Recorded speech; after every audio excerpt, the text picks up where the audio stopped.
How will Ripple reduce their share to 20% to become decentralized? And I think it's been worked out for a long time. There's over 1,700 NDAs that Ripple has with other financial institutions, enterprises, counterparties. And these are negotiated agreements where they can buy XRP at a much cheaper price. One of these, Greg Kidd came out and openly disclosed that he had a option to buy XRP at 300ths of a penny for 1 billion XRP. I don't know if he ever executed that or not. I don't know if he waived that option. I think it was later stated that he came out and waived that option. But that just kind of gives you an idea of some of the early stuff that Ripple negotiated potentially with larger bodies. Greg Kidd also made the introduction to the Fed in 2014. And so, Ripple's been having conversations with large governments globally for more than a decade. And they did escrow 50% of the supply back in 2017. And that's what we saw cause the supply shock to push it to, $3.84 in early 2018. But they do still own, through their wallets in the escrow, a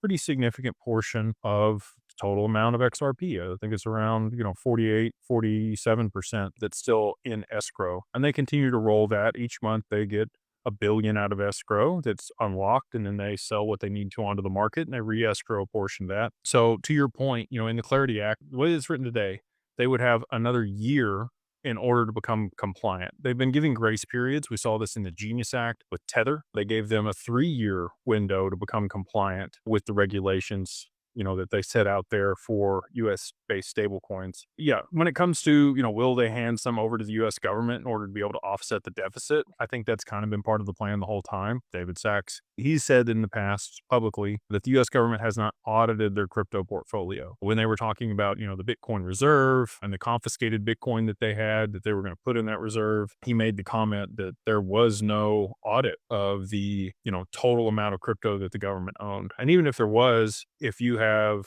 call it an option to buy whatever it is at a certain price and you haven't executed it, options do expire after certain time frames. I don't know if there's an expiration on these options or these negotiated contracts that Ripple has from the 1,700 NDAs that they did early on, but they've already paid the 50 million in fines for those pre-negotiated contracts and those sale of those illegal securities. So those are good, right? Like they have validity at this point. And if somebody decides to, execute on that, then they absolutely would be able to. And I do think that's how, portions of the escrow get chopped up and spun out and they do meet that 20% deal. But